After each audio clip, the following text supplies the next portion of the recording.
What's a dirty little secret that you know only because you work in the industry? I used to work in radio, and we totally didn't take caller 10. We maybe counted 1, 6, and then sorted through the callers until we found an excited-sounding voice that fit the target demographic. Commenter: I won a radio call in trivia at a local station. We had to answer questions about Frosty the Snowman and what all his features were made from. I guess the phone screeners had enough of everyone not getting the 3 questions right. So when I called, and they picked up, I got 2 right, but missed one about his eyes. The screener then just told me to say Cole, and I think it was recorded and edited to make it seem like I got all 3 correct without prompting. I enjoyed $100 of gas back in early 2000s. Story 2. I'm working at a sports club with way over 2,000 members, and I can tell you, you might sign some paper about data security and how we handle data, but believe me, your data will go places you don't want it to go. Story 3. I'm no longer shocked by the vast amount of software we all use on a daily basis that is rushed into production, shoddy, insecure, held together with spit and band-aids, etc. I'm amazed everything hasn't just collapsed into dust already. Story 4. There isn't a larger than normal call volume. We just don't have enough staff. Also, your call is not important to us. We actually want you to go away. Story 5. I'm in insurance. If you call to request an estimate for a claim, they will count it as a $0 claim on your file when they deem the damage not enough to repair. That means when another company pulls your information, it will not only impact your future rates, but might make you ineligible for future policies. Don't ever call insurance for an estimate first. Get a third-party inspector to tell you whether you should file with insurance. Story 6. This one is fairly well known, but I'm just confirming its truth as someone that used to work in a factory. The brand you buy doesn't always matter. Sometimes it's all the same stuff that comes out of the same vats, but just labeled differently and sold at different price ranges. Story 7. As a cybersecurity consultant, I can tell you many companies I have worked with are a when they are hacked, not a if they are hacked. Some orgs have people in charge of cybersecurity that barely know how basic protocols and technologies work. Story 8. Enterprise Rent-A-Car buys their cars straight from the manufacturers at a price lower than dealerships get. After they rent them for a year, they sell them to the public at a price higher than they originally paid. Story 9. There are tons of buildings out there that don't meet code, even new construction. Inspectors either don't care, don't know the code, or don't even bother to inspect in the first place. On the plus side, building code is extremely over-conservative, so if you get close, it's probably safe. Maybe, most of the time, except when it's not. And then everyone gets sued. Story 10. Work in large-scale construction. Large developers effectively borrow on the credit of all of the smaller players who are their subcontractors. You have billion-dollar companies asking smaller companies to pay for them with a promise to pay later. The larger the developer, the slower the process is to get paid. If a project goes bust, it's these small guys that get hit because all of the developers have limited liability company that are project-specific. No assets to speak of. Story 11. When you send your food back to the kitchen, we fix, remake it, and make it right, and typically feel bad if it's our mistake. If it's the server's mistake who put it in the ticket, it's okay if she makes up with it with a round of ice waters, sodas, or later on beer.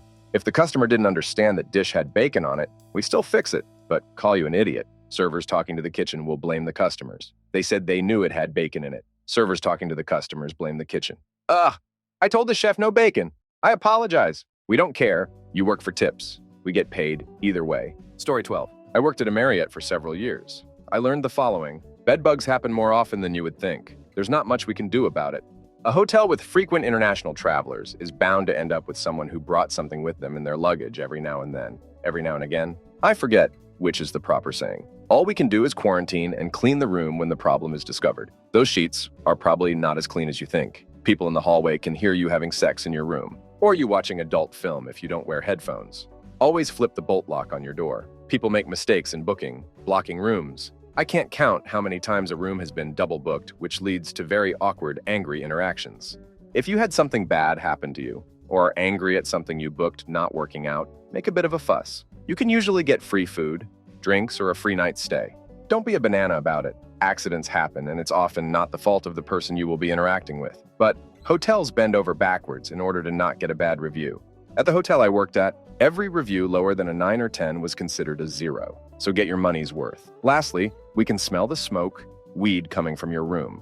We can also smell it when you leave. We might not be able to do anything about it when it happens, but you will absolutely be charged for the 2 extra nights that the room is unavailable while we clean the stench out. Please stop smoking in the rooms. You're the only one who can't smell it.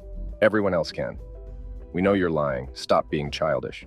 Story 13. It will writer in the United Kingdom here. If you have 325.000 pounds in assets or less, and you don't intend to exclude anyone from your will, you need a bog standard will. You don't need a solicitor to write it, and if it costs you more than 150.000 pounds, then it's a ripoff. It takes me about an hour's worth of work to gather information and write that will. I would recommend getting power of attorney, though. It's a pain in the ass if you lose capacity without it. Story 14. It's not really dirty, but game art, almost everyone paints over artwork of some others, until it's unrecognizable from the original. They download assets and fix them to meet the deadline. Cut this bit, paste this bit. Story 15. I work in the medical field. This isn't really about my field exactly, but an adjacent field, health insurance. There is a guy reviewing our notes looking for reasons to deny a claim. The guy reviewing generally has no clinical knowledge whatsoever, but they are looking for certain key works so they can stamp the denial on the claim. For this reason, I will omit certain things on the clinical notes if it isn't directly applicable to what I'm treating, because I know from experience that they will use that word as an indication that the proposed treatment is inappropriate and therefore denied. Story 16. Everyone knows gyms are dirty, but no one knows how dirty. When you finish a workout, scrub your hands with hot soapy water. Get between your fingers, under your nails, your palms, as if you've been touching raw chicken. Story 17. Most residential heating, ventilation, and air conditioning contractors have absolutely no idea what they're doing, and oftentimes their recommendations are complete bullcrap. I do a lot of residential mechanical design, and on just about every project I'm forced to defend my drawings, because the contractor has ideas on how to make it better. Most of the time, they are just trying to make it cheaper. Often, they just don't understand how things work. Me. You ignored the drawings and installed an oversized system. Contractor. The way I see it, they got an extra half of ton of cooling for free. Me. Not only is that against code, but that can promote mold growth in the house. Contractor. We'll just agree to disagree. Me. There's no disagreeing with any of that. Contractor. We need a bigger fan. There's not enough airflow. Me. Your own balance report shows there's enough airflow. You just need to properly balance it. Contractor. There's just not enough airflow. Me. So, is your balance report wrong? Contractor. Of course not. Me. Then just balance the air. A new fan is a waste of money. Tell you what, you give me your calculations that show we need more air and that your proposed fan will produce that much air, and I'll look over them. Contractor. I don't have calculations. I'm not the engineer. Me. Well, I am the engineer, and I'm telling you a new fan is a waste of money. Fast forward to a new fan being installed and them finding out it didn't do anything better. Story 18. I own a sign shop, and I can tell you with 100% certainty that almost all businesses fail within the first year. If you think you're going to open a restaurant or a boutique, you're about to lose a bunch of money. Also, no matter what business you want to start, go talk to your local sign guy and ask how many businesses have been in that location and failed. Trust me, we know which locations are cursed. Story 19. People cleaning their underwear in kettles is a huge problem in hotels. We find so many forgotten underpants in the kettles that I can't even assume how many we didn't catch. Don't use them. When you're traveling privately, take a card from any hotel testing company with you and give it to the reception when you arrive to enter as the address for your bill. Staff will be extra nice to you. If you want to steal towels from your hotel, don't steal them on the day you're leaving. Just put one in your suitcase day after day and throw the remaining towels on a stack on the floor. Housekeeping will most likely not count them because they don't have the time and put a full number of new towels in your room. As long as a full set is there when you're leaving, you'll be fine. We keep records about who was nice and who wasn't in our system. If you were nice, you're more likely to be bumped up. Story 20. I work in shipping, and there are absolutely no issues in the industry at all. I've compiled a list of things that don't happen anywhere. No illegal pollution, no illegal emissions, no corruption, bribery, or the likes from any port or government officials, pilots, agents, or even Suez boatmen. No companies are willing to disregard all the rules regarding health and safety and pollution in the interests of saving money. No bigotry, nepotism, or any form of discrimination. No incompetent pieces of crap with fake certificates of competence and sea service who are willing to do whatever any piece of crap company asks to save money irrespective of international regs. It's great that oil and gas majors have abandoned direct management of ships and allow the honest, sincere, and passionate high-quality third-party management companies to do it all at lower costs while maintaining equally high standards. Story 21. The education system in America is ducked because of contracted employees. I work for an organization called Salient. They own 4 different staffing companies in special education. We place special education teachers, speech pathologists, school psychologists, paraprofessionals, and such. We pay our employees 60% of what we charge the schools. On an hourly basis, it's a bit more than what a government employee could make, and we keep that margin razor thin. Our executives act like we are doing good work, but we are pulling hundreds on millions of dollars out of educators' pockets and out of schools. We pay lobbying firms to keep it this way, as special ed is federally funded. We aren't the only firm that does this, but our org is specifically bad because we have 4 sister companies that work together to drive prices up. Our parent company doesn't care which of our companies makes the money, so we constantly bid up work against our own. Story 22. Medical debt under $500 doesn't affect your credit score if you can also ignore a debt for 7 years. Don't acknowledge that it's yours. Don't make a payment. Don't even answer the call from collections. That falls off eventually as well. Not hard, really. Just don't answer unknown numbers. Never answer the phone with "This is your name. Hello? I'm calling to speak with so-so. Who is this and what are you calling about?" If they decline to give you that info, hang up. Block the number. Story 23. I worked weddings for a few years. The fact that people would pay upwards of $150 a plate is crazy. That food is not worth that much money. In fact, the wedding industry as a whole is an insane cash grab, and I never knew until I was in it. Story 24. Printers aren't smart enough to know the amount of ink, toner, is left in the cartridge. They guess based on usage percentages and only know when they are empty. Low toner doesn't mean replacement. It means have one on hand. Story 25. Car part manufacturers know that aftermarket sellers, local repair shops, but also do-it-yourself places like AutoZone, don't have the testing capabilities like original equipment manufacturers, so we'll sometimes ship them questionable or outright defective parts. Story 26. I used to be in the insurance industry. Their target for you to have a life insurance policy is about 10 years. After that, they passive-aggressively try to get you to, allow you to forget to pay it anymore, and it lapses. By then, they've made enough to cover the initial commission paid out, plus a good amount extra. And if the policy lapsed before you died, then they have to pay out nothing. Story 27. Stagehand here. Most famous musicians are total gets-back off stage. I've worked with a few good apples, and they're the ones that have been touring for decades usually. Story 28. Substances don't turn into poison the second they expire. Most medications are going to be effective for years after they expire. Manufacturers put expiry dates on their stuff to cover their assets. They have to guarantee 95% effectiveness until that date. As long as it isn't an antiviral or antibiotic, you can probably use it for years after it expires with no issues. Story 29. We've stopped teaching effective reading foundations in elementary school, and the next generation of workers is going to be functionally illiterate. We are moving towards a post-literacy society because teachers don't want to risk the ire of admin or parents by teaching to standards and holding kids accountable. Similarly, we don't require kids to memorize basic foundational math facts anymore. Times tables, addition, subtraction in their head, etc. And outside of a small percentage of highly motivated students, I wouldn't want to hire any of the next generation to run a cash register. Story 30. The grad students teaching your classes sometimes have more direct power over your grade than your professor. Please be nice to us. Not even to get a good grade, just please be nice to us because we're stressed and tired. Story 31. The way the restaurant industry is literally run on substances. Anthony Bourdain wrote about this extensively, and I found it to be true when I was working on a line in my 20s. But even then, I sort of assumed it was more of a city thing. I did most of my restaurant work in Toronto. Just a couple years ago, the tiny town in Ontario that my parents live in had a big local scandal when the head chef of one of the restaurants in town was arrested for substances possession. It's everywhere. Story 32. Always wash your new clothing before you wear it, even if it looks fresh and new. It's been thrown on the floor, moved around a dusty warehouse, tried on by a sweaty post-gym person, and probably sat in a stinky, humid shipping container for 2 months. Plus, you want to wash off all the starching finishing products which make it look so new. Story 33. Engagement ring business here. Oh, so many. Most natural diamonds have been in like 2, 3 rings before they end up in yours. Rings are made with more fragile designs than they used to be, because after you get tired of it breaking, needing repairs all the time, you will buy a new ring, thus giving us more dollars. This is also why the trends nowadays lean towards dainty and minimalistic with a massive stone, because it's a ticking time bomb. This is also why a lot of jewelry stores won't stop you from getting stones that are too soft for daily wear. Looking at you, Opal.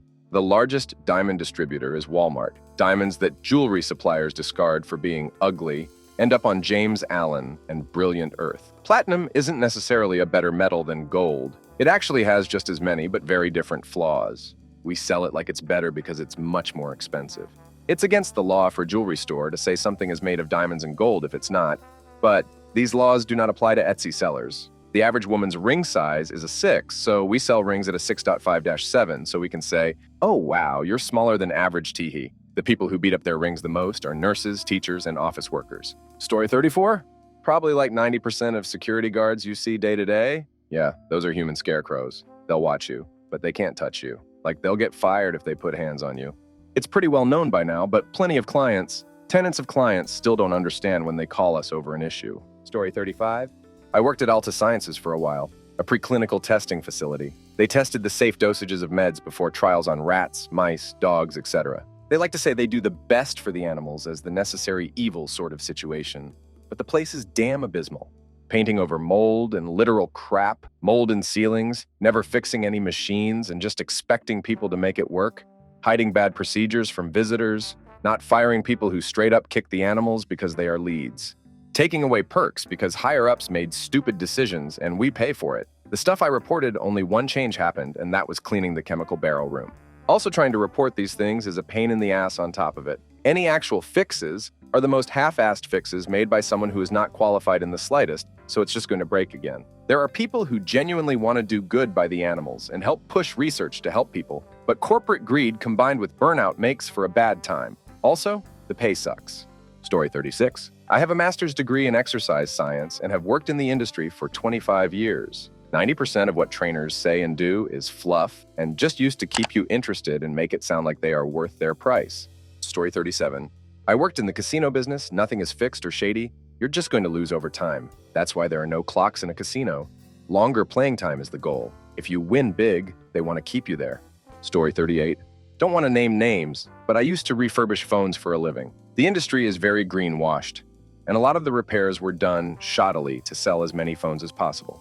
I only buy new phones or outlet phones that only have box damage instead of any grade BC, D phone now. Even grade A can have everything changed to look new, but it's actually worse than B or lower. Story 39. When you order something and it goes through conveyor belts and chutes, it doesn't matter if you write in big fragile, they all go through the same process and can find themselves in a chute where heavy packages can just hit your package and destroy everything inside. Sometimes they get stuck in conveyor belts ripping off stuff. If the person who sells your stuff doesn't properly package your item, loose in a box, I can guarantee you that it will find itself between a carrier, harmonica, and will be lost in the process or destroyed hitting edges of side guards. Usually in the morning shift, we have people going over all the sorters to find lost packages and nets. Then it will be repacked for you, but obviously damaged. Not damaged if lucky. People are dumb, seriously. A loose item on a rolling conveyor belt will always be unstable no matter what. Story 40. We touch your food with our hands. Yes, we do wash our hands. People wear gloves because they think it protects them from the food. They don't wash their hands, just wear gloves for an entire 12-hour shift. Story 41. Not a dirty secret, but Little Caesars makes their marinara sauce from scratch every morning. Same with the dough. Not once in my time working at Wendy's did they clean their ice machine. Water is frozen and melted constantly, and I'm sure there's mold in there. Most fast food restaurants all suffer this problem. Story 42. Ordering books directly from the publisher does not guarantee you will get them faster than ordering from a book retailer. We can't compete with Amazon. Story 43. I worked as a pharmacy tech for a while. If you don't have insurance and need meds, take the script to a high-volume pharmacy. Avoid small pharmacies. The reason being, larger pharmacies order their meds in bulk and get a discount to you for cash price. It will be cheaper than buying it from a small pharmacy that pays much more and puts a markup on the price to make a profit. Story 44. I recently bought Bose headphones for $300 using most of my tax refund. It was a splurge. The right one didn't hold a charge past 20 precinct, so I got on a chat with a support specialist and answered the dumb, obvious questions until he finally said he'd file a replacement ticket. I did not receive the email with the return label and shipping info, so I called a few days later and spoke to another person going through the whole process again. Still didn't get an email, even after confirming it was correct twice with the person on the phone. Yesterday, I got on a chat again and pasted the original convo I had with the first person into this new chat window and said, I'm pretty confident y'all are stalling in the hopes that I let this go, but you're a fool if you think I'm gonna eat a faulty $300 product. Fair enough, and immediately sent the email. More and more these days, customer service is designed to inconvenience you until you give up. It's encryptification incarnate. Story 45. Maybe not a dirty secret, but I work in the visual effects industry and was shocked when I first learned how much beauty work is done on actresses. All those famous middle-aged and older women that have aged so well. Yeah, we've gone in and removed their wrinkles, crow's feet, saggy neck, etc. Removing acne and acne scars from young performers was also a common occurrence. No wonder women and girls struggle so much with body image. Story 46. I don't anymore. but I did quality assurance for Sony for about 8 years. The biggest thing is how many of the developers actually ever sit down to play even 10 minutes of the game they work on. I can probably count on one hand the number of developers I encountered in those 8 years that had any idea what the front end looked like or how the game was played at all. Imagine working on something for years and not even taking a few minutes a month to see how it's coming out, and out of pure laziness, too. Writing bugs was 90% outlining how to navigate a game that the person reading it had literally zero clue how to play. Story 47. The zero tolerance policy for bullying at your child's school means nothing. The bully has as many rights as their victims, if not more. Teach your kids to fight back. Story 48. I know a dirty big secret. The company I used to work for owns a food processing plant in Bridgeton, Mo. It's right near St. Louis. They're a private label product for some of the biggest food names in the US, so you wouldn't know who they are necessarily. But I can tell you that most of us have their products in our kitchens right now. If you know anything about Bridgeton, it's that it's a community that was featured in documentary film Atomic Home Front. Why is this bad? They are making food products you and your family buy in a plant that is less than a mile from the West Lake Bridgeton landfill, which has had a subsurface fire burning for years, and which is inching closer and closer to an adjacent radioactive waste super site, which is where remnants of the Manhattan Project were dumped and buried. People in nearby Coldwater Creek have been dying of illnesses at alarming rates for decades, as the groundwater is no doubt contaminated, and I can't tell you how many other manufacturers are in that industrial area. Too many to fathom. I'm not a conspiracy theory type of person, but I know we are all being poisoned on a daily basis, from companies like this and others like DuPont. Story 49. Genuine leather isn't really all leather. It is just a very thin veneer of leather over a fiberboard like filler. While we're on the subject, handmade isn't a guarantee of quality. That just means someone in the factory has touched the item. Story 50. If you've had a credit card or student loan or mortgage for more than a couple of years, the odds that the current lender or servicer still has copies of your original paperwork or any idea how your balance was calculated are extremely low, especially if the loan has been sold multiple times. If they sue you on the loan, it's their burden to prove that you have a valid contract with them and how much you owe. And they often just can't do it because they've been unbelievably sloppy with their records or bought the loan from someone else who was. Lenders rely on consumers just continuing to make payments on faith and not showing up to court to fight it or just confessing a judgment when they get sued. Judges are supposed to make the plaintiff prove their case in any lawsuit, even when the defendant doesn't show up, but they often don't review the case very carefully when the plaintiff is unopposed. And some judges don't even know that they're required to hold the plaintiff to their proofs and are surprised to find out. Don't intentionally default on loans you can afford to pay and know you owe. But if you fall into default, always hire a lawyer to make the lender prove their case. I've seen people get hundreds of thousands of dollars of student debt wiped away that way, or go from being on the verge of foreclosure to owning their houses outright. And it's not particularly uncommon. Story 51. Former Uber, Lyft driver here. I've got two. It's not a dirty secret, but a secret nonetheless. Rideshare drivers do more than just shuttle people around in their cars. If you're doing it right, you also have to keep all receipts for gas, maintenance, repairs, etc., so that you can use them to file your taxes properly. Some of these things you can write off too. We have to balance out budgets accordingly and set aside 30% of what we make because they don't take taxes out of our payments. You can put some of your rideshare skills on a resume too. A dirtier secret is, you'd be amazed how many assaults I've had to break up in and around my car. I really wish rideshare drivers got assault awareness training because the number of times I've had to save a woman, who happened to be my passenger, from being followed and chased down the street is wild. We drivers see the worst sides of humanity sometimes, and it can be traumatizing. Story 52. As a graphic designer working in print production, there are certain jobs that take minutes to set up, but will still cost a couple hundred or thousands of dollars. Anyone could do it if they took the time to learn the tools. However, there are certain jobs like setting up car wraps or signs that make me confident I will not replace me anytime soon. When talking to a designer about a design you want, the phrase, "make it pop," means absolutely nothing to us, and you will be mocked relentlessly if you say it. Story 53. I always say this one when these threads come up. Your government has no idea what they are doing. Whether it's a small local government or the folks in the White House, it's all a bunch of people trying to fake it till they make it. It's a miracle we've made it this far with how fragile our government system is. Another unsettling secret is that many municipalities across the country have no emergency management plans of any sort. So if there's a natural disaster, they have to scramble to get things in order. Story 54. Just because your kid just got his license doesn't mean you need to call and tell your insurance agent. Once you do, we have to put them on the policy. If you hadn't called, they'd have just been covered as they live with you, and the policy follows the vehicle. Story 55. I'm a television editor. It's 90% produced. Even nature documentaries. Got a shot of an alligator eating a fish from a stream?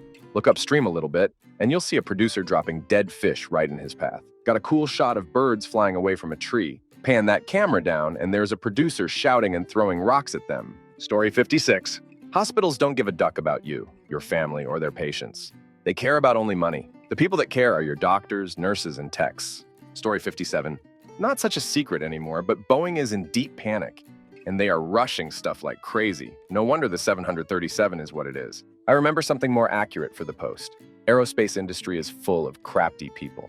Overachievers, people who have always been told they are perfect or the best of the best. This makes a really toxic environment. Lots of engineers working in software for aircraft either drink at the job or are high to cope with the stress. Story 58. As a mainframe developer which carries world's finance database on its back, you all are lucky that we haven't messed up your life savings. The way code patches in COBOL are applied, it's just working somehow. We don't know what we are doing. The code base was written in the time when documentation wasn't a thing. Story 59. Airplanes are filthy. They stopped sanitizing them in 2022. Also, they don't give us nearly as many sanitizing wipes anymore. Please bring your own. Story 60. I worked in a strip club for 20 plus years. DJ, general manager. The strippers don't like you, and you don't have a chance unless you're mega rich or a broke musician. All the in-betweens will get played until you wise up. Most of them have a partner, but will never tell you that. Regulars are the biggest suckers. Story 61.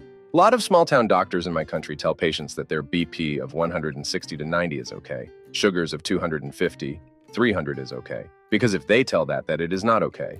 The patient will think that the doctor is saying so because he is a pill pusher and will do doctor shopping till they find some quack who will agree with the patient that it is okay to have that sugars because it is normal for his or her body. What the heck does that even mean? And when these patients get complications inevitably and end up in one of the hospitals in the cities, they don't agree with us when we tell them to control their parameters better because they now have their family doctors who have fed them lies. So many patients want advice of a senior doctor, but these so-called senior doctors probably commit more mistakes than a fresh pass out from a good institution. Why so? Because they are not updated, have lost the ability to maintain the level of curiosity required to make good diagnosis, have gotten swamped by the sheer number of patients that they greedily want to see in a day leading to overlooking minor appearing significant clinical findings or lab parameters, don't want to work up too much in case they have to refer to a super specialist. Story 62. I used to work for Family Dollar. One of my coworkers bought some snack during our shift together and asked me if I wanted some. I said sure. They were some knockoff Girl Scout cookie flavor like Thin Mints, but with a weird name like Minty Thingies or something dumb like that. Anyway, I took a bite and looked at the box. They tasted exactly like Thin Mints. My coworker told me that the same company that makes Girl Scout cookies also makes the Family Dollar brand cookies. Story 63. A sticker or label that says Made in United States doesn't mean crap. I work in a factory, and a job I had a long time ago was to take a Chinese-made kit meant for soldering, repairing thermostats, adding one small part that we made to the kit, and slapping a Made in United States label on the top of the box. So anyone who's a stickler for buying American-made items actually has no ducking clue if it was actually made in America or not. Story 64. I work in a pharmacy. Currently, a specialty pharmacy with complex, expensive, uncommon substances. But I've also worked retail. Medical professionals, doctors, pharmacists, nurse practitioners, on all levels are just as fallible and human as the rest of the us. I've met some of the dumbest people of my life in this industry, and because they have a very expensive and time-consuming degree, they will be the most confidently incorrect people you ever meet. I've had arguments you wouldn't believe. From very simple math, 4 weeks is 28 days, not 30 fee for service, to confusing some of the most common medications in the world. I've had a doctor scream at me that prednisone is an antibiotic, not azithromycin. For those of you who know, like what the heck are you smoking? I've had pharmacists who think the pandemic vaccine is a liberal lie to use us as guinea pigs while giving 40 vaccines a day. Yes, that's plural. To summarize, they're people, prone to the same biases, errors in judgment, and personality flaws as anyone else. Yes, they're still your best bet when it comes to medical stuff. I'm not anti-doctor or anti-medicine or anything like that, but be discerning. Don't think them infallible. Ask them questions. And don't be afraid to shop around if your doctor is an idiot. Because a bad doctor is one of the worst damn things on this planet. Also, by and large, doctors are cess. They have a genuinely inflated sense of ego simply because they tortured themselves enough to finish medical school. Not all doctors, not all the time. but it's a startling trend. Story 65. RealPage is a company with software that allows landlords to share proprietary information with one another, and the goal of it is to slowly raise rents across the board. Think this violates antitrust laws? You're right. There has been an ongoing class action lawsuit against RealPage, also naming the largest landlords who use it as defendants, such as Greystar Pinnacle et al. The man who came up with the software used it for the airline industry. The Supreme Court deemed it illegal, so it was shut down, and he used it for the rental industry instead, and has since been getting away with it. This has been going on for 20 years, ever since rents began to explode at a rapid rate. This has crippled everything from home ownership to utility prices to food prices, just about everything. If you have to pay more in rent, then you have less money to pay for anything else. This software is exactly why the rent is too damn high. Landlords who use it are a cartel. Story 66. The wholesale cost of glasses frames is very frequently less than 1% of the retail price they charge consumers. And the upcharge for various coatings in big optical chains is bullcrap, as polycarbonate lenses cannot be made without basic protection from ultraviolet and scratches. Back when I managed a vision office, we had frames that were marked $300 or more, and the cost to us was $2.50 per frame. Optometry is one of the most crooked medical businesses in the United States, and any chain owned by Luxottica, LensCrafters for example, is downright evil and sells you things you don't need and even things that will be detrimental to your vision and the care of your glasses at an obscene price. Story 67. Red Cross in my country. Don't get me wrong, they're doing amazing work. But once I knew how much money is coming in compared to going out, I used to think it was some sort of a non-profit charity organization. Wrong, it's a full-on for-profit one. Story 68. The till, cash register, belts in supermarkets are literally filthy. I've seen dudes lift apples off them and eat them. We bleach the bathroom floors, so they're likely cleaner. Story 69. I work in a call center for a large cellular company and have a dirty little secret that consists of just 2 words. Ready? Be nice. That's all it takes. There's no need to threaten anyone, be aggressive, or take your anger out on us.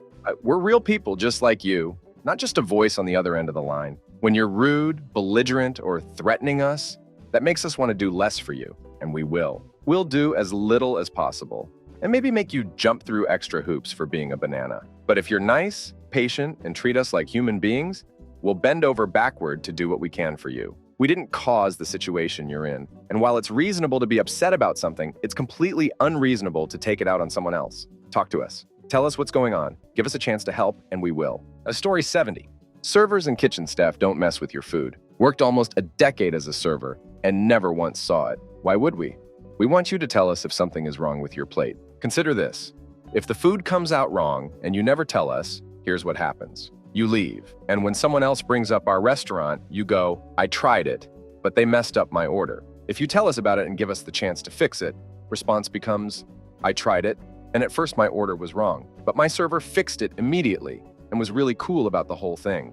We rely on your tips and business. Why would we want to make you not come back? That said, we're human too, and if you treat us like animals, expect to get treated like an animal back. More and more, the days of the customer is always right are going away. Just treat people with respect. Story 71. I worked in factory floor automation, and oftentimes the generic products sold at supermarkets are just the brand name product in different packaging. I worked at a massive bread bakery of a well-known national brand, and the bread was all the same. When they finished a lot of their brand name bread, they paused the packaging line and loaded on a new wheel of bags and kept bagging bread from the same batch in whatever store brand was up next. I saw the same thing at an orange juice packaging plant. There was only one set of production lines, and they turned out a dozen different brands of orange juice. It all came from the same oranges and from the same lines. It just got packaged in different cartons. Story 72. A whole lot of the time when you a good lawyer, $500, $700 an hour, that lawyer that meets with you, talks about your case and convinces you to sign the retainer agreement, usually does very little work on the case itself. The paralegals are doing the majority of the major lifting, especially in personal injury and family law matters. Story 73.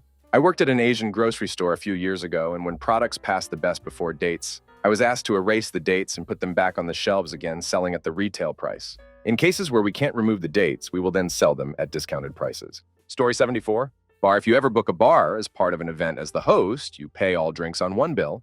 Be careful. If you have poured shots on the menu, vodka, rum, etc., hand-poured, a lot of your drinks may end up strong or as doubles. This allows the bar to charge for more drinks when billing is by the ounce. 20 rum and cokes ordered by guests, but 30 are billed. Best bet is to have coolers or bottled beer. Single-serve bottled drinks that can't be overserved. Story 75. I worked in grocery stores for about 40 years. Notice how most ice cream brands have lids that aren't sealed. When you're working stock, whenever a container falls on the floor, sometimes the lids fly off, back on, and put it on the shelf. It happens all the time. Always. Always buy the handful of brands that actually seal the lids on, or you're just asking to get sick. Story 76. This is kind of a lame one, but I work as a shirt printer. I've found that if you're an adult small, you're better off buying a youth large or youth XL, especially on t-shirts. They're a little wider, and XLs fit better than smalls. My sister learned this trick. She's 5'0", and actually saved a decent amount of money buying youth versus adult. Story 77. Beyond the visibly captured footage, pretty much everything you see in wildlife documentaries is faked. I've spent the past few years working in post, handling the raw footage. Those lizards falling from the trees, there's a dude dropping it to get the shot. That rare snow leopard they tracked across its natural habitat is 4 similar-looking ones. That mother elephant protecting her baby is a male elephant with the tusks and penis disguised with visual effects out. The sound is whatever the Foley artist could find that worked. The audience expects certain sounds, and some animals don't sound like you've been tricked into believing, and that's just the tip of the iceberg. Story 78. The internet is always on fire all the time. It's genuinely a miracle it works at all. The reason it does is because everything is built with massive redundancy in it, specifically because it's perpetually burning down all the time forever. Story 79. It's not dirty or particularly secret, but therapists really like their clients as people. The training is to present as neutrally, although with empathy, and patients often wonder what their therapist actually thinks about them. Nearly always we have affection and respect for the people we work with, no matter how messed up you think you are. It's just that showing it all the time would reinforce the behavior that would lead to more positive feedback, feelings rather than doing the hard, ugly work. Story 80.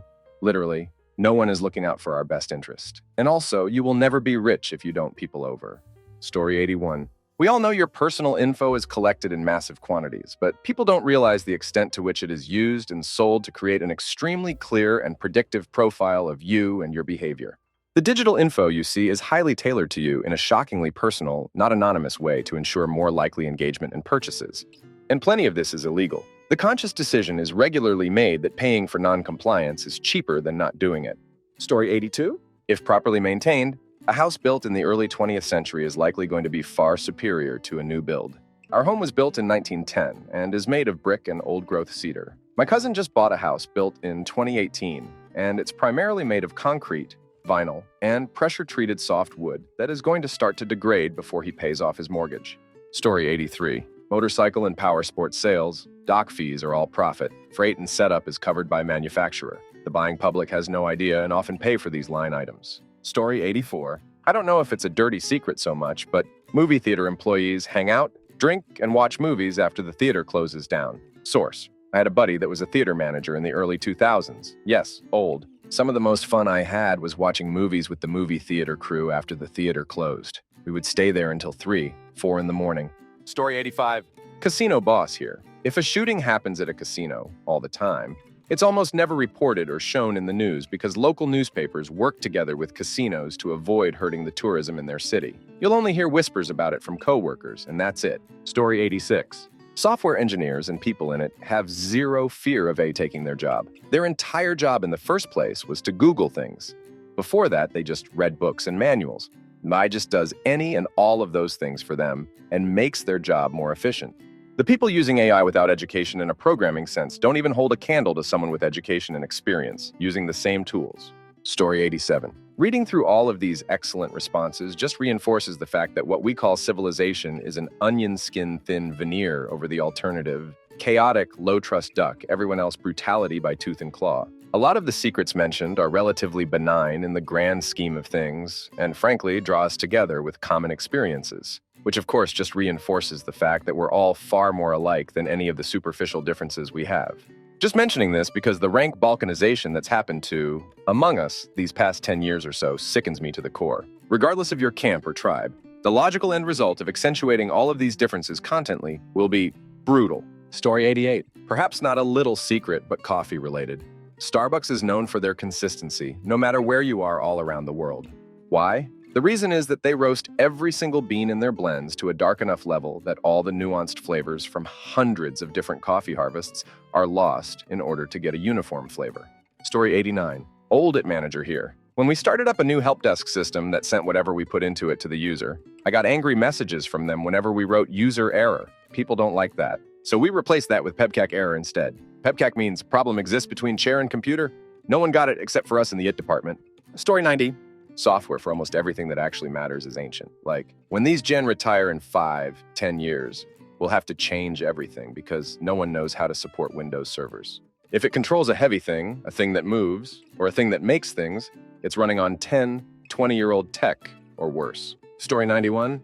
I work in a medical industry. Let's just say that I hope I will never end up in a hospital. When I saw how we control our devices, I sometimes wonder how our patients can still be alive. Story 92.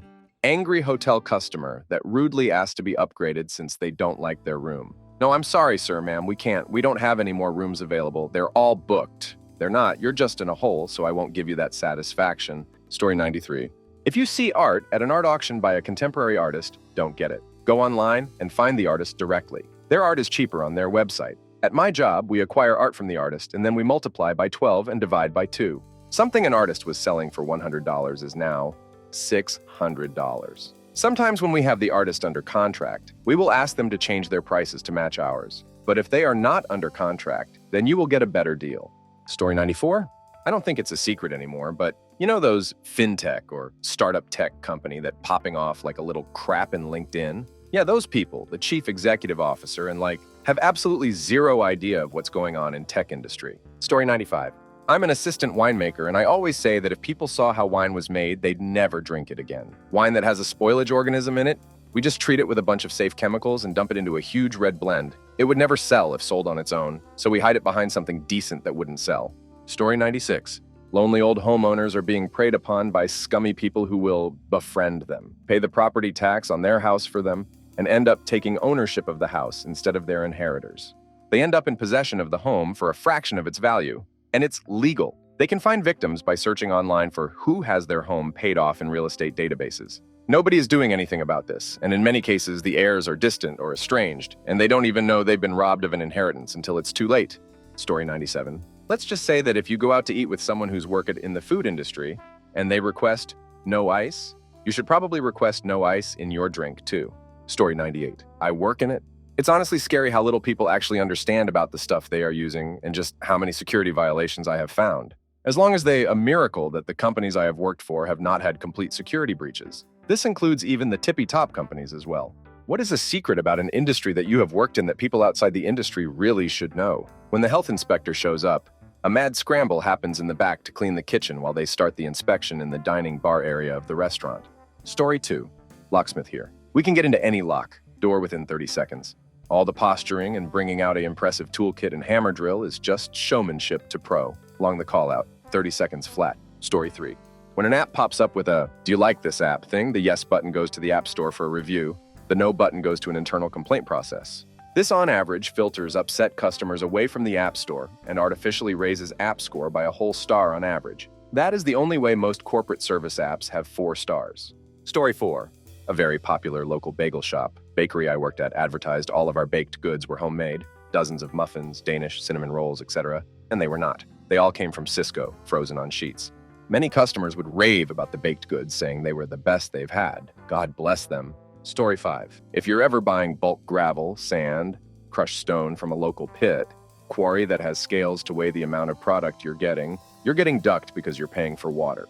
Most of these pits, quarries spray the living duck out of their stockpiles before or during operation to make the material heavier in the truck. Never buy by the ton, always buy aggregate by the cubic yard. It's a measure of volume, not weight. Source. I own a rock crushing business, multiple quarries, and I charge by the cubic yard to not screw the public. Story 6. There is a lot of money spent every year that decides where specific items are placed on grocery store shelves. Chill.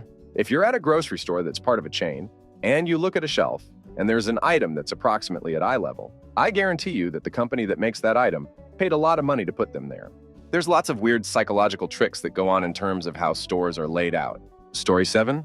You have to know your way around healthcare to get good healthcare. I had no idea this would get attention, but I'm so glad it did. Here's a summary of some tips, what you should know. 1. Your patient rights.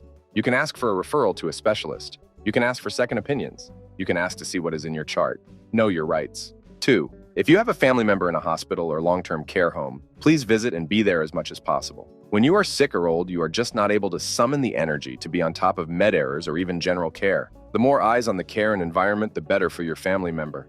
3. Advocate for your family member. Do some research too. What is the illness? What are some options? And take these to the doctor and ask if they're appropriate, with the patient's consent, obviously, for the patient. 4. Follow up. If the office doesn't call you, follow up. Keep following up with offices, pharmacies, specialists, etc. until you're satisfied. 5. If you are in the States, review your bill. Go over every item and see what can be negotiated and hound them until you feel it's fair. The squeaking wheel gets the grease. 5. Get a job in healthcare. Not a clinician? No problem. Environmental services and portering are excellent, well-paying, entry-level jobs that can get you potentially into a union. You will learn hospital and healthcare really fast. 6. Before your family member goes home from hospital, make sure you see a discharge planner or a social worker to talk about discharge. Hospitals are full, and they usually are pressed to send people home fast, with healthcare at home being an option. But it's not the only option. Talk to the discharge planner and push back if you need to. Look up questions to ask the discharge planner. 7. If you want the doctor to prescribe, refer something and they choose not to, you are within your rights to say, "May I have that option noted in my chart?" I'd like to keep track of what I've asked you about. Innocent, right? Well, it's a good way to get the clinician to think about whether they want their rebuttal of your suggestion in the chart.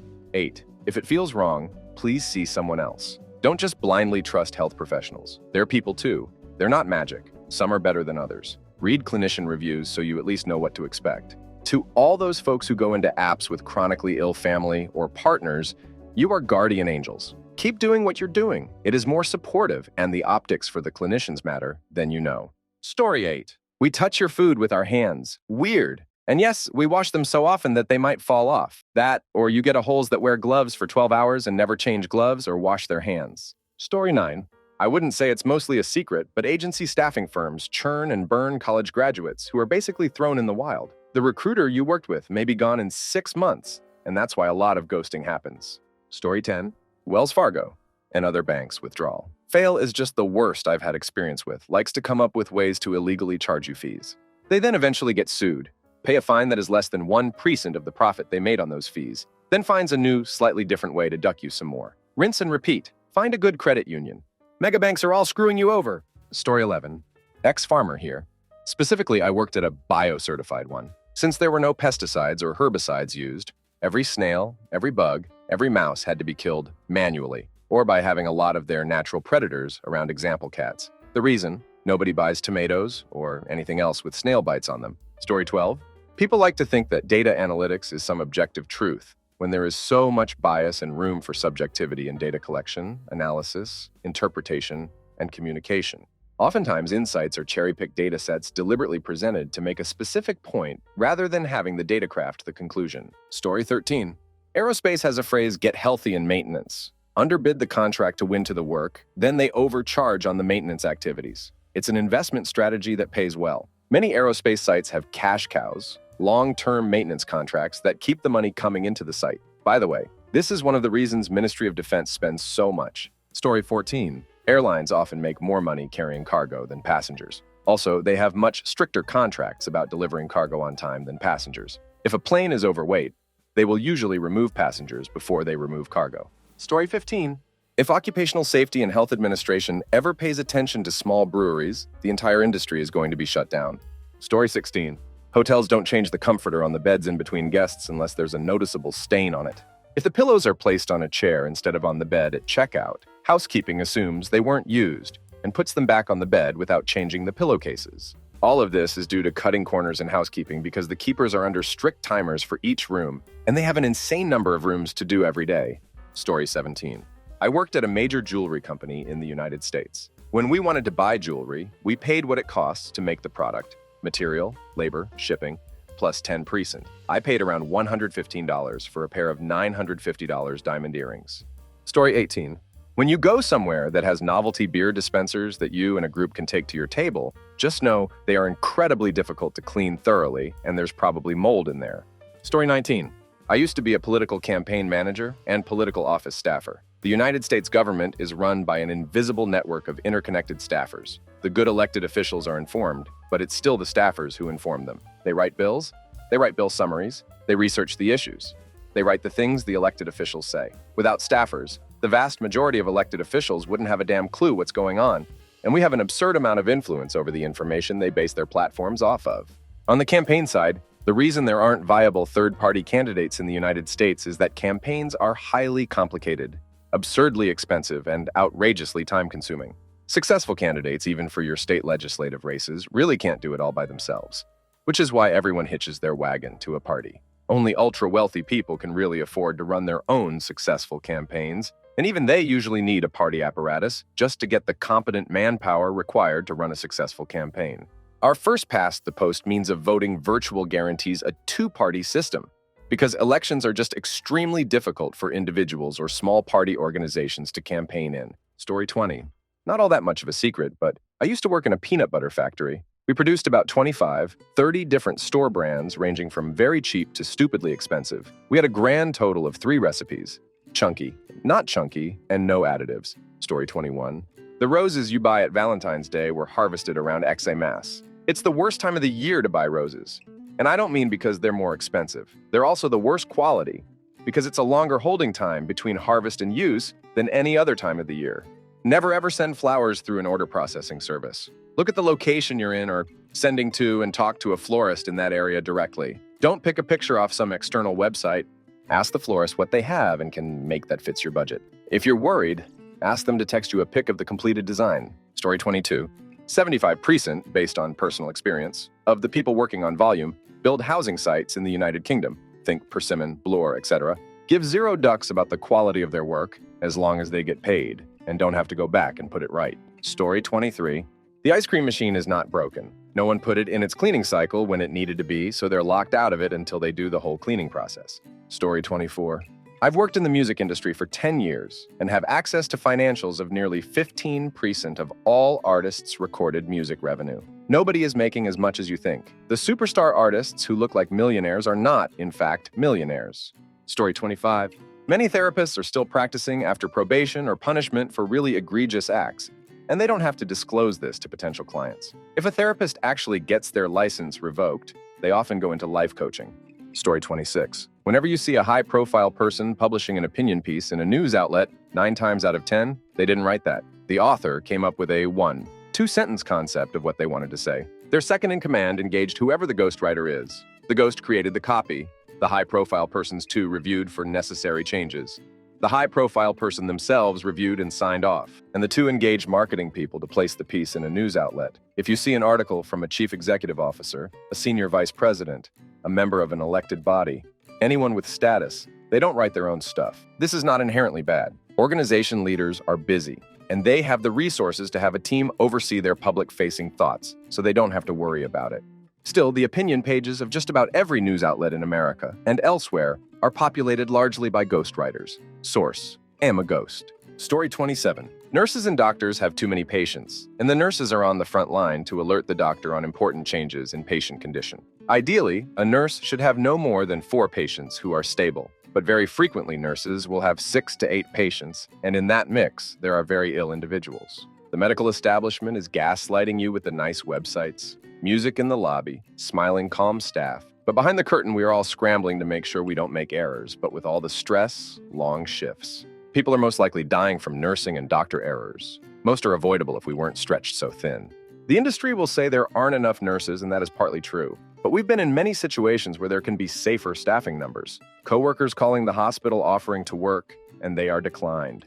Unfortunately, the medical system is all too focused on financials to pay big chief operations officer and upper management salaries, and they answer to their shareholders' interests and not you, the patients. It is a dangerous time to be a patient. Again, I beg you all, en masse, educate yourselves by reading the nurse's comment on how scared they are. Anything marked vent is most likely a good read on a stressful and dangerous shift for a nurse. Story 28. The Defense Department literally just spends money to spend it without any actual purpose, just so they can say it was spent so they don't receive less next year. In my building with 10 men, the men's restroom was gutted and remodeled 3 times in 3 years. Story 29. The vast majority of people working for pharmaceutical companies are hardworking, highly ethical, and proud of the work they do. We hate the executives as much as you do. Story 30. Cruise ship crew members are underpaid and overworked, to the point where it'd be illegal in most rich countries. Explanation. I worked for a company that serviced cruise ships while they were on shore and in port. The staff and crew on the ships, who actually travel with the ship, are often from developing countries and are really underpaid for the number of hours they put in. Here in Canada, and I'm sure in the US too, it'd likely be below minimum wage. How can the companies get away with this? Flags of convenience. Much like how cars have different license plates from different provinces, states, ships must also be registered to a jurisdiction. But because there aren't enforced rules about the ship actually being from where they're registered, they tend to have home ports from countries where labor laws and regulations are more relaxed and follow the rules from those places instead of their actual places of operation. The crew puts up with this because despite being underpaid by wealthy countries' standards, that translates to a lot of money in their home countries. So, if they work for a few years on a cruise ship, they can gather enough money to put their kids through school or buy a new house back in their own country. So they tolerate it. This is why you have so many ships that have Panama City or Nassau painted on the rear as their home port, even if the company itself is based in Florida or something, and the ship itself has never been to its own port of registry. Story 31. It's certification companies that sell courses to get you into a well-paid IELTS job by learning while you still do your day job are selling you a hollow dream. I did sales. Not a single person I or my team suckered into buying an expensive set of courses got a job in it anywhere, ever. Well, almost. The company did get a single student into a job, but it was with us. In the end, after giving phone-ins marks the sales script, I just used to say to them, "Now ask me how many people we found jobs for." I got sacked when management listened to tapes of my phone calls. It was the only favor they ever did me. Most people just didn't finish the courses because they were too tired after work, but the company knew this and still sold them. Story 32. I worked in the moving and storage industry, and if you ever pay movers to pack and move your family, demand an itemized bill and proof of service. These people are out here raking people over the coals, inflating box counts, charging for services not performed, etc. It's not as bad if it's code, but if it's a corporate move for your job, demand it. You might not be paying for it out of pocket, but it's still showing on your income as taxable wages. Special note to say, not all companies do this, but all the ones I worked with did. Story 33. Unless it's a chocolate-themed cafe, there is a good chance your hot chocolate is just made with the powder used to garnish your cappuccino. Also, although I never did this, I've known plenty of baristas who will give you the wrong milk, either by accident when they're in a rush, or on purpose if you're rude, or sometimes when they think you're just snooty with your milk choices. So if you're lactose intolerant, be sure to mention it. Story 34. I apologize in advance. Do you ever set your groceries in the fold-back child seat of your grocery cart? Between children with leaky poop diapers, vomit, the dirty shoes when children stand up, and the small pets that are often placed there, you probably should stop doing that. The carts are not cleaned daily, not even close. They are sanitized by professional steam cleaners once a month. Once a month. That's the frequency the health department requires. You're welcome. Story 35. There are train derailments all the damn time that don't make the news. Not all of them are hazmat related, but it happens a lot. Story 36. My buddy worked at our local movie theater. He told me the signs up front say, "No outside food or drink," but their policy says they can't search or stop people, even if they clearly have something. I told this to another buddy, and he went next week with a whole Thai dinner and a big gas station soda. Cashier said it smelled good. Story 37. Fast food, cleanliness gets overlooked to an extreme amount. Cleaning things properly takes time, which means that is time that you're not making orders to sell to customers. People like to say, just clean during downtime, but there is no such thing as downtime, because they will cut your crew to a skeleton, meaning you can't get orders out fast enough for there to be downtime. People like to say, then clean it close. Nope, because they want you out ASAP, as to not run up the labor time. Get what is needed to be done for the morning shift and GTFO. Story 38. Worked in a distribution center for a major US clothing retailer.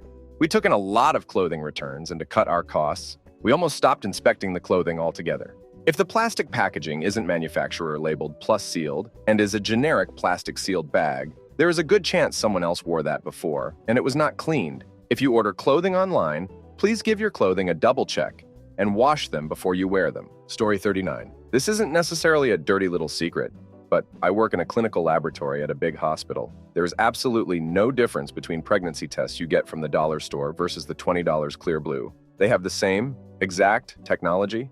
Also, we use cheap-ass pregnancy tests in the lab. Please save yourself. If you're in the US, that $1,000 visit and get a cheap-ass pregnancy test. I promise they are no different. Story 40. I used to work as a secretary at a roofing company. a common practice of scumbag roofing companies in regards to rubber row home roofs. If your neighbor calls a scumbag roofing company and they fix their roof, and then not long after you or another neighbor's house starts leaking, there's a terrible possibility that the scumbag company went out and knifed a hole in your roof. They do this because your neighbor may recommend their company to you as their roof is no longer leaking. Scummy move. Story 41. The navigation option in your car is a scam. The software it uses is many years old, and they let you pay, though the noise for map updates. Free apps are miles better. Software is always the latest, and the maps are updated automatically. Source: used to work for company that supplies the automotive market and has free app as well. Story 42. Cybersecurity. You have absolutely no clue how out of date and insecure the vast majority of the planet's infrastructure is. But the problem is that infrastructure is built upon so heavily and is such an intrinsic piece of what came after that you can't just swap it out or upgrade it. All you can do is build layers of defense around it. This is the important crap too. Nuclear systems, power stations, hospitals, militaries, banks, you name it. Your average office PC will be vastly more secure if it's kept up to date than the PC that's used to access all your medical records, because it isn't held back by poor future-proofing and still receives important security updates. Story 43. While in the process of buying a car, the finance manager will openly discuss your financials, especially if very good or very bad, with most of the staff thereafter. The closed-door meeting is mainly a disguise to make you feel comfortable, so you will buy advertising. In reality, you will get crap talked around the dealer if you have bad credit, or they discover something interesting when running credit. At the 3 dealers I worked at in 2 different states at the end of high school and through college, every single one was the same. Who knows how much actual personal info gets tossed around haphazardly. I'll never finance through a dealer, manufacturer because of it. As a side note, these finance managers rarely ever have a background in finance. It's a lucrative position that most have to work their way up to if you can deal with the hours. They're just seasoned car salespeople. Story 44. Post-COVID recycling in America basically does not exist anymore. No one is taking the end product anymore, so massive yards of processed material is sitting and degrading. Story 45. When I was a mechanic at a Toyota dealership 18 years ago, of the 100 pounds an hour labor charge you were paying, I earned 7 pounds per hour of it. And today, someone who's left the trade in the last year, they told me they were on 11.50 pounds an hour in nearly 2 decades wages, have risen by 4.50 pounds an hour. And we have to buy all our own tools, which will tot up to the thousands over the years. Nothing subsidized by the employers, and no tax rebates or adjustments are given either. Story 46. I used to do landscaping, mowing. All these people being like, I hire a professional lawn care company. Like, no you don't. You hire me and about 4 addicts. Story 47. Most companies run on a patchwork of technologies and setup, often with items being left alone because it works. But no one knows why or how. Most IT equipment is also the cheapest the company can buy. They see it as a cost and not as revenue, so they don't care. Most older companies, especially financial companies, are still running off of the terminal systems that were implemented decades ago. Any new technologies they are using are often interfacing with these terminals at some point to remove the user interaction directly in the terminals. Also, the actual threat of cyber attacks are massive, and companies have built some massive walls to protect the companies.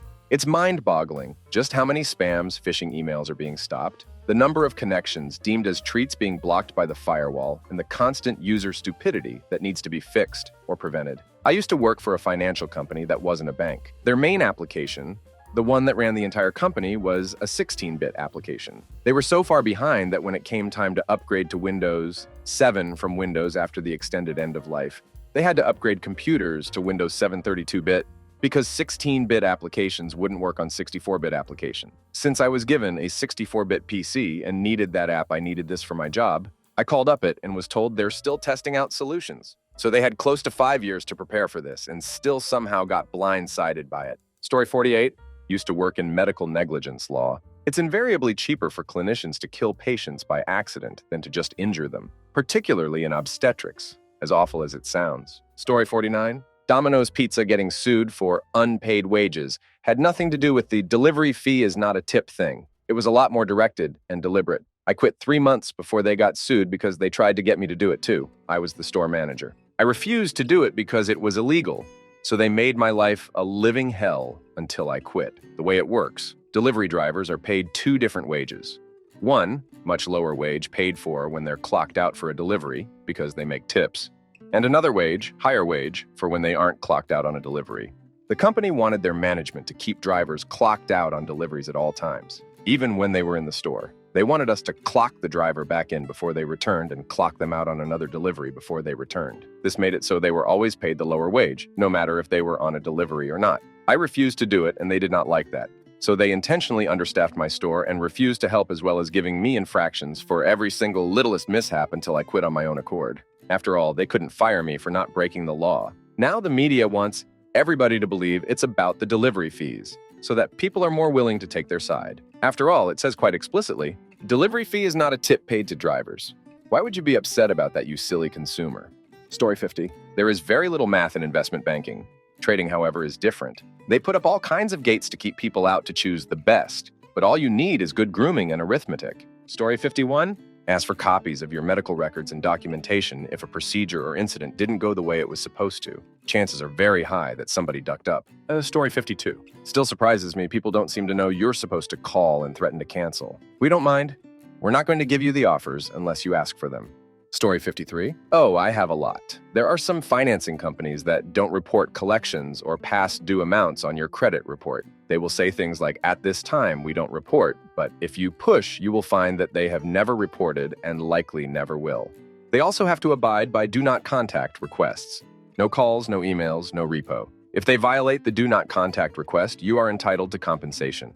This was such a well-known issue that employees were not allowed to lease, finance through them, and all employees, former or otherwise, have been put on a list to automatically reject their applications should they try to open an account. So much of higher education is held together by a thin thread. Higher ed, especially institutions that are highly advertised, largely or only online, are barely holding on to their accreditation, and just praying that no one looks too closely. I have heard of this being the case even in larger public universities. If something feels off, it's because something is off. I have never seen a mommy or a beauty blogger with a sizable following write their own content. There's a good chance that your go-to influencer for product advice is not actually the person you think it is. It is a ghostwriter that is just trying to get through college. On the same hand, a significant chunk of the people that you see publish book after book did not really write all those books. Data breaches in the financial world is shockingly common. It is incredibly easy for your personal information to be stolen. Whenever you call into your bank, your credit card company, etc., the person you are speaking to gets a whole lot of your personal information. Full credit report, all addresses, full name, job, security questions, sometimes even information for people associated with you. When I worked in this field, it was a pretty normal occurrence that an employee would steal customers' information. If you see people in front of a store representing a charity and asking for donations and you give them money, you have been conned. The charity may be real and some money may make its way to them, but the percentage is so small that it isn't worth it. 20-40% of whatever you donated likely went to the person you talked to. 10-30% went to their boss and their boss's boss. Maybe 5 to 10% will actually go to the charity itself.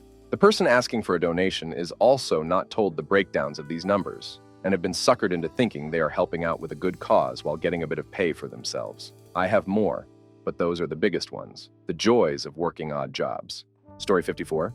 The reason developers only ever build luxury apartments is because they can't make money building new low-cost housing without gov subsidies. AKA, you will almost never see a new affordable building go up unless your tax dollars paid for it. Story 55. The music industry is just marketing and nepotism. The best musicians and artists never get heard. Most artists have rich families or other industry ties. There are almost no discoveries or out-of-nowhere artists. It's all just a story to perpetuate an image. Story 56. I've been in it for over 15 years. If you pay for any home antivirus, you are a sucker. They are all bad, all of them. I haven't seen a single home product that wasn't just flat out a scam. The worst is McAfee, but Norton is a close second.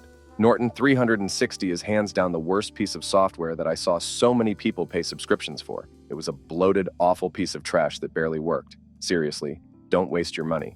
The only antivirus programs that aren't complete horse crap are corporate antivirus, and even it is only barely worth it. I've had to clean thousands of infected computers over the years, residential and commercial. I swear the worst infections. Always the systems with the most expensive antivirus solution. I think maybe it gives people a false sense of security. Oh, I have antivirus. I don't need to be safe online. Ad blockers do more to prevent infections on regular end-user systems than any virus protection program has ever done. Also, never ever have more than one antivirus program. They fight with each other over resources and who gets to protect what file. The end result is a nightmare. The worst system I've ever seen had the following: McAfee, Norton, Bitdefender, Kaspersky, Sophos, and WebRoot antivirus programs installed on it. I've never seen a more infected system. I couldn't tell which was slowing it down more, the viruses or the host of programs trying to protect it. I managed to get it into safe mode after a reboot that took 2 hours to get to login. The system was an XP box that the town government used to accept people's utility payments, so it had to be fixed, not reloaded. Took me 2 weeks, but I finally got it working enough that they could resume payment collection. Story 57. Having worked at Comcast, the starting pay to be a field technician is atrocious for the amount of work you're going to be expected to do. I started at $13.25 in 2016, and by the time I left in 2022, I was making $21.26. The starting pay when I left was $17 an hour for Comcast, and almost every other competitor was $20. Damn, the American Telephone and Telegraph Company would start you at $25 an hour if you had any sort of experience. Work under our management had gotten so bad we were actually discussing unionizing. So we were called into a meeting with the director for our site and the director.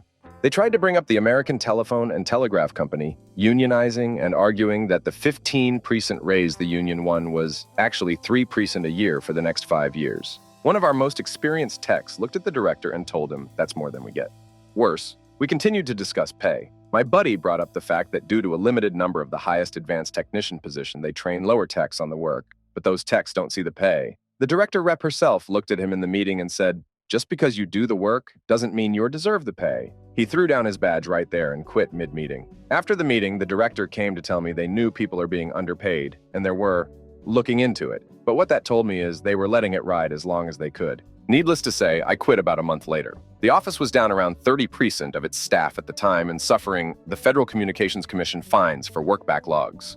The director was asking people to work through September to cover the load. I chose to resign and figured I'd work until October, but they let me go the next day. The office is now down 50% or more of its staff, and Comcast is still hiring starting at $17 an hour. I recently got a job as a delivery monkey doing maybe 15% of the work I did at Comcast starting at $18.75 an hour. Telecom field technicians are grossly underpaid and staffed. If you're looking at it as a job, then no, it'll teach you a lot. But you should look to use the company to get either a college education or certifications and bounce SSAP because they don't give a duck about you. Story 58. The world of elite visual artists doesn't come without harassment. A non-disclosure agreement signing, covering up, and protecting powerful people and damn overworkers. Story 59. Most store brands are just repackaged name brand. All they do is swap the packaging. The trick is finding which name brand it is that produces it. The reason they do this is because the store guaranteed the name brand to purchase X million units a year. So the name brand gives them a big discount and still makes money. The store sells their brand next to the name brand, and people looking for discounts buy the store brand, of which the store makes a higher profit margin, but people looking for better buy the name brand, so they both win. Story 60. I was in research and academia at an engineering school of Boilermakers, hint, and the principal investigators changed data to make it fit their hypotheses. The main principal investigator eventually became president at a school of Aggies, another hint, but was recently forced to resign and retire to get her completely out of the Aggie system permanently. But let it be known that this doesn't necessarily mean that it's ex-president, Margaret Catherine Banks, and her husband, Arthur Paul Schwab. I'm sure there's a lot more fraudulent data published by researchers at prestigious research and academic institutions. Story 61. We really don't have it in the damn back, bro. We go into the back of house and flirt with our favorite coworker for a second before we tell you it's not back there. Story 62. Spirits, liquor industry. 1. Just because it's mass-produced doesn't mean it's crap 2. Just because the label says small batch or craft doesn't mean it's quality 3. Anything distilled 3x or more is gluten-free. This became a buzzword due to Tito's, but almost all alcohol, yes, even whiskey, is gluten-free. All alcohol turns to sugar inside of you. 4. Spirits are not quite as regulated as you would think, and anyone can come up with any bullcrap story to put on a website or label drink what you like, skip what you don't. Don't let anyone make you feel bad about it. And if you really care about where your money is going or what you're putting in your body, do lots of research. Story 63. The antiques, junk business in the US, example the TV show American Pickers. We really do just make up the prices. And sometimes if we've had an item for a while and it is not selling, we raise the price, and it usually sells. Story 64. I've seen how the sausage is made. Well, Slim Jim's, and it's in damn near NASA-level clean room. By far the cleanest food production facility I've ever seen. Story 65. If a trucker is parked there, a trucker has pissed there. No exceptions. And no, I don't mean in the bathroom of the adjoining property. I mean right where that truck is parked. Story 66. I work in the cannabis industry. The Drug Enforcement Administration's certified labs that test for compliance and potency are wildly inaccurate. We've sent tests to 7 different labs of the same material and received 7 different potency results. Story 67. I worked in HR for years. Most of the jobs online are ghost jobs. There's no vacancy. Outsource companies post them for data collection and to justify employee hunting. You're better off applying directly to companies than using outsource companies. Story 68. In the United States, every new pharmaceutical product has 2 launch phases: an unbranded campaign and a branded campaign. Unbranded campaigns build awareness of the condition in order to set up later sales and feature no company logos, branded colors, or brand names. The entire purpose of the first 3 pages of Google is to push you to these unbranded ads. WebMD is highly complicit. 98% of the time when you Google a condition, the first 10 links are secretly unbranded placement ads by the company launching a new treatment.